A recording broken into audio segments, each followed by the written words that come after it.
What's up, friends and fellow gamers? Welcome back and thank you for tuning in. Today we're going to do a quick update on Camelot Unchained, a game that 90% of us think will never come to fruition. However, they are still putting out updates and very slowly continuing to develop the game. And today I'm just going to go over real quick the things that I found, and then at the end of the video there will be a short video with Mark Jacobs talking about some random stuff, and I hope you guys like it. Let's get started. Don't forget to subscribe, hit that thumbs up button for me, I really appreciate it. Alright guys, this is the first update for January. Take all this with a grain of salt because this game's been in development for 8 years and we never know if it's actually going to come out or not. If you want to see more stuff about Camelot Unchained, give me a big thumbs up for the video. I have another one that I just released recently and I'll put a link to that in the description. And it's live in lots of living colors. The Reel of the Verdant Forest, and I don't get to say this often enough, right on schedule without having any cut corners. Did they really just say that they were right on schedule? You gotta be kidding me. Or anything except RVR, of course. Please cut or smash to the heart's content. It is with no small amount of pride that I ask you folks to join us this week on Nuada Prep to see the whip version of the Verdant Forest and engage in RVR at this time. Alright, so it goes on to say here that Mark is working on alchemy and cooking paths, and that they have some spreadsheets that they're using to develop that even further. It also talks about golems have been added into CU, and you can create them using the character creation flow in the patcher. It also brings out that golems grow over time, so that the older they get, the more they increase in size, which is really cool. I like that. It's a totally original idea that I've never seen in MMORPG before, so very cool. And then they had one other thing I want to cover on this January report real quick that's really cool.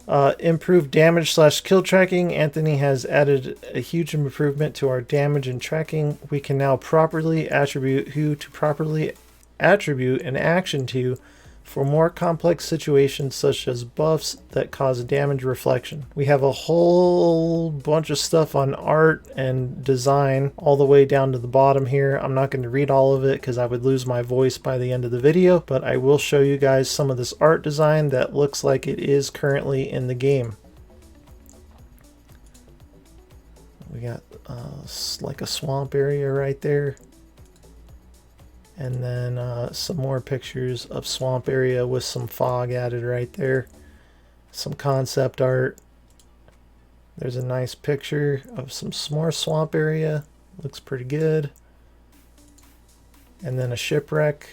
Pretty basic. The month of February. It's been a highly successful month for us at CSE. In today's update, you will see things from the Giants to the Verdant Forest fog to the first permanent area for CU, RVR3, and as always, these screenshots are just as they are always for us, real screenshots. Alright, sounds good. The beginning talks more about how Mark is working on alchemy and the system of spreadsheet form and design will continue to iterate and finish off by the team. And fur bogs have been turned on in CU, so that's cool. We're one step closer to rounding out our trio of giant classes. This time around, it's the variant and the form of the swamp-friendly fur bog. As with the golems, these guys will have their own set of racial and siege abilities. The siege ability are mainly shared with all 3 giant races. Just like golems, fur bogs also grow over time, so that's really cool. Swamp Stomp summons for sludge engulfing an area surrounding the fur bog. These effects will gain the shallow water status and have their blood drained by every second while they remain in the affected area. Very interesting. There's a section on the lighting and fog updates right here, some tech bug fixes, and then there was something down here about done design bug fixes. Chris updated damage resistance on doors so that they are not 100% immune to certain kinds of damage such as Ancestral Echo. Arthurian and Viking Marble are now only allowed to be crafted by the respected factions. Then we got some screenshots of the female fur bog, known as the caretakers of fur bogs, can protect the bogs and swamps with giant-sized might. They say that the dark secrets lie deep down in the peat and moss, and each fur bog hides a deep mental connection to every other caretaker. There's the male. Here's some abilities. Slam. Slams forward for high siege damage. Swamp Stomp summons a fourth. Sludge engulfing the area surrounding you. These effects will gain the shallow water status and have their blood drained while they remain in the affected area. Blood Mortar, Cow Chuck, Tainted Cask lobs a disease projectile filled with toxic spores that deal damage in a large area and impact and applies toxic to the affected characters, dealing damage over time. Then there's something called Stone Stance, Trebuchet, Fire Cask, Smoke Mortar, and Ram. Here's a female, a male, some swamp and fog, and I don't know what city that is, but there's more fog. A harbor, looks pretty good. I really like that, looks nice. Here's a harbor with some fog moving in and out. It's pretty nice looking effect. And some sort of before after pictures and some sort of stone here. Biome concept zone. Interesting. Here's some Valkyrie pictures, concept art. Here's a nice forest picture that looks like it's a screenshot that's actually in the game. And here's an updated picture of that shipwreck with some fog moving through. Actually, this looks really nice. March 31st update. As we bid a fond farewell to March, April blossoms, fills the trees, new growth in the real world as well. It's been a very productive month for us at Camelot Unchained. And as usual, we have lots of screenshots, information, and newsletters. Okay, we've taken MJ's design and spreadsheets and worked to get the alchemy system working in the game. This should soon be in the hands of backers to play around with. So there you go, guys. Alchemy's coming soon, hopefully. Okay, the next thing I just want to go over real quick is right here. This is pretty cool, pretty exciting. But as always, take it with a grain of salt. NPC archery upgrades. Lee has landed a few nice enhancements to our NPC archery capabilities. Specifically, he has added the ability for NPCs to target arbitrary positions in the world rather than requiring them to always aim directly at their targets. This will ultimately allow for intentional missed shots, i.e. variability in aiming skill. The ability to lead moving targets and offset targeting, which will allow NPCs to pinpoint specific parts of other entities and structures. NPCs will also be able to exploit this new capability to launch volleys or projectiles into the air, causing a rain of arrows descending onto the battlefield in a manner that would make Hollywood proud. Okay. With these core changes to projectile aiming in place, we'll be able to start upgrading our NPC combat behaviors and begin to incorporate these enhanced in future updates. So that's something that's pretty cool. I remember in Dark Age of Camelot, not Camelot Unchained, but Dark Age, the archers had an ability similar to this where they could shoot at a very long range from even inside the keep to the outside of the keep and actually do damage to people. So that's pretty cool. Okay, the rest of this, guys, there's a lot of stuff on tech, art design, more tech and art design. Let's just go over some of these screenshots and keep moving forward because we got a long ways to go. And at the end, don't forget, I still have a video with Mark Jacobs talking about some stuff. Pretty neat looking. That is really cool. I like that. Look at this cool looking castle in the swamp. Definitely looks Hibernian to me. Some ship pictures. The one on the left is epic. The one on the right is pretty standard. And here we have a nice looking city. Pretty cool. Some portals maybe. Pretty nice looking. I like the design. Some concept art. Here's some more pictures of real gameplay before after. Before after. Looks like they just turned the contrast down, to be honest with you. More concept art. Some light coming through the trees and the clouds. That looks pretty nice. Happy Friday or Saturday, all. Time for another monthly update. From the reopening of the offices next month to another big update for us, we continue to work on and knock out more of the features that we need for a live game while tackling things that could end up taking a fair amount of time to complete, which is why we are starting work on them now. By the end of the summer, Camelot Unchained will look and feel more like the game that you expected to see when you backed us than ever before. Whether it is with weather systems, voice chat, new biomes, or caravans, all of these things are being worked on, and we expect them to all be in the game before the end of the summer. Alright guys, there it is in black and white. We'll see what happens. Looks like there's some stuff in here on rain, NPC updates, ability systems, ability components, reward chests. What is this? The weighted item table system has been updated to allow for nested tables, specifically item quantities, and allowing multiple rewards to be given from the same drop. Overmind and item permissions upgrades have been made to support the ability for scripting to spawn reward chests, which can be scoped to a player, their warband, their realm, or to anyone. An initial reward chest item has been added along with its scripting. For a player with proper permissions, this chest can be interacted with to take all the rewards from it.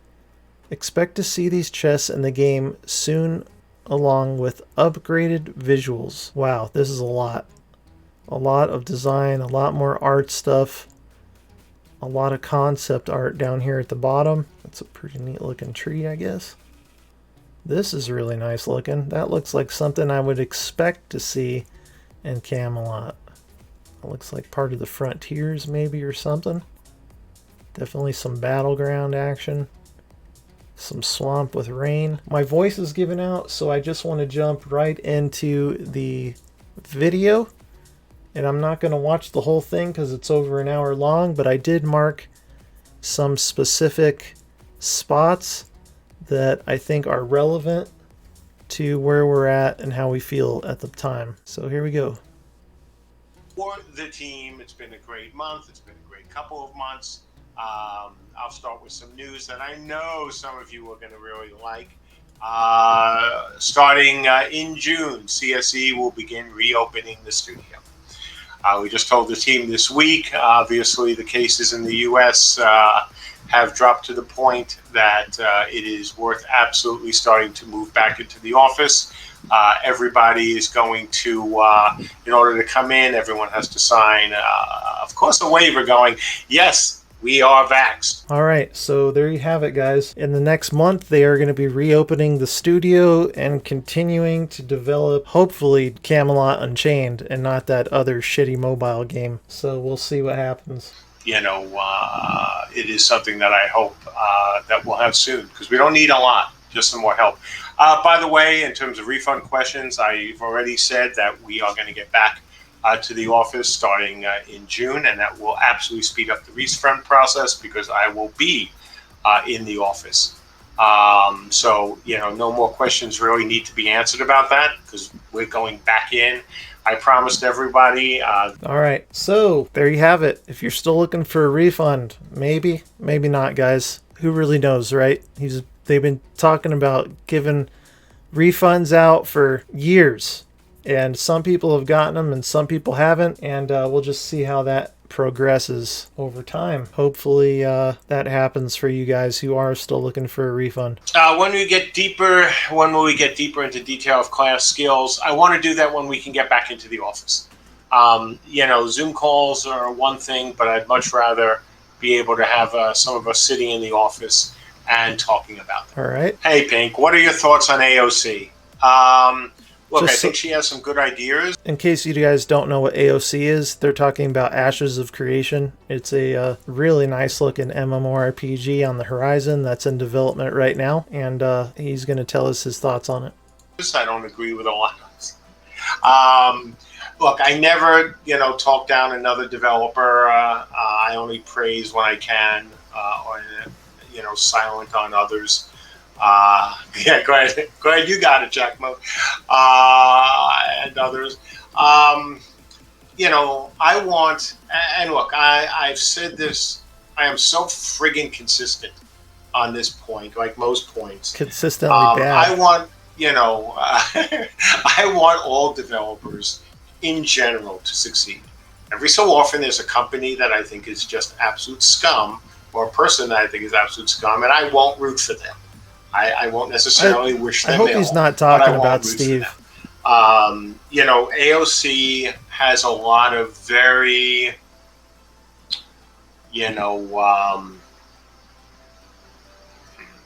ambitious. He doesn't want to give him a Ambitious compliment, goals. but he wants to say something. Stephen has said he's raised a bunch of money. He's said he's put in a bunch of money. They're using a great engine. They're using Unreal. I hope they succeed. I've got nothing personally against him or Ashes of Creation. So hopefully they will do well.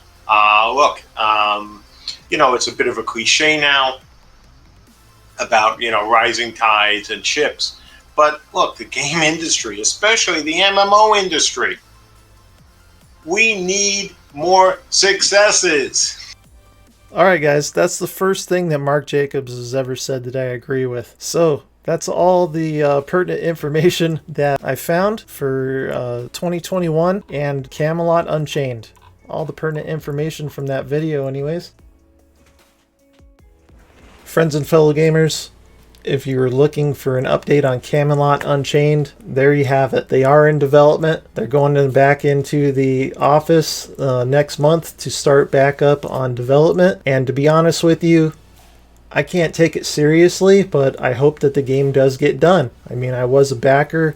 I backed it the first year that they started the backing. Yeah, I mean, I know all of you have. I know all of you that probably are watching this video have some sort of stake in this game to finally come into fruition. So with that being said, don't forget to subscribe. Give me a thumbs up on the video to help me with that YouTube algorithm. Leave me a comment. Let me know what you feel about Camelot Unchained in 2021. That's going to do it for today, folks. My name's Roger, and I'll see you on the next adventure. Take care of yourself, everyone.